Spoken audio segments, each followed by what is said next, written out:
You have money problems. You just don't know where to start fixing them. So you try budgeting. I'm your host. And in this video, we're going to talk about the one real reason why you keep overspending. Because spending is a choice that your future self will appreciate. A treat today means less guilt later. Debt today means less options tomorrow. A sacrifice today means less stress later. But none of these are true unless you set your financial limits. You can't speed through life without crashing if you don't know how fast you're going. If you don't have a limit for delivery, you might order from your favorite restaurant every day. But the difference between those who win with money and those who lose to it is defined by boundaries. Boundaries aren't punishments, they're protection. Setting them helps you stay in control.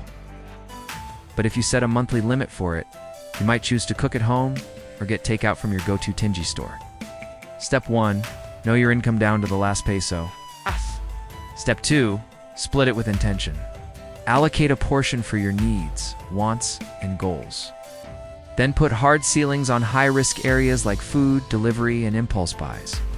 These are the easiest areas to overspend in. Peso by peso, we build our boundaries. That's all for this video, Money Builders.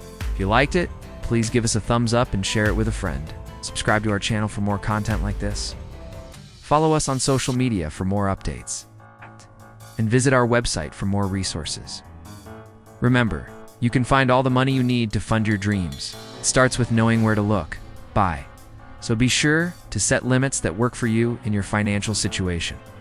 That way you get to enjoy the food you want while still staying within your means. You just need to know where your money is going. And if it's aligned with your goals, and if you find yourself overspending in certain categories, you can adjust your limits accordingly. And it's not what you think. When something isn't a priority, you don't have to think twice about it. You can confidently decline invitations or skip that extra uno without feeling guilty. When you spend within your means, you have more freedom to enjoy your life. You don't have to worry about money as much because you know that you're remaking smart choices. You see, most people think of budgeting as something restrictive, something that takes away their freedom and spontaneity, so they try to make budgeting more intuitive. You're broke, but you treat yourself kailangan. The problem isn't the emotion, it's the lack of structure. You can download them here. https://vincreates.gumroad.com. But once you put guardrails around your money, actions become easier. They feel their way through it. The more you save, the more you can invest in your future. You have more options to choose from.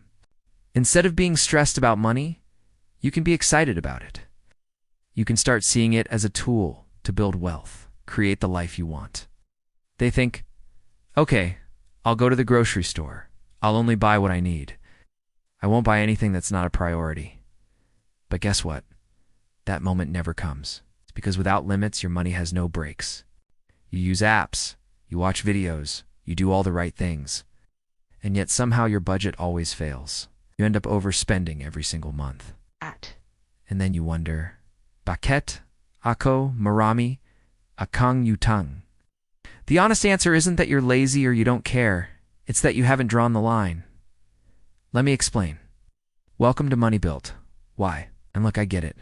We like the freedom to spend, to splurge, to enjoy the moment. But here's the thing.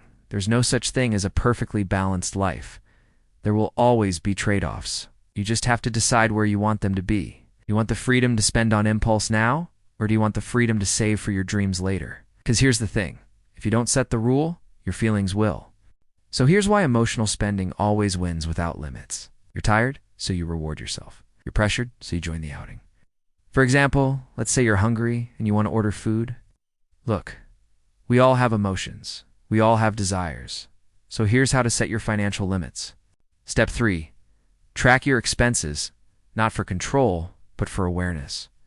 You don't need to micromanage your spending. Here's the thing. When you define your limits, you say no faster. When you start small, you can save up with power. The truth is, your money isn't running out. It's leaking through undefined decisions. Define your limits with our free tracking tools. This is MoneyBuilt PH.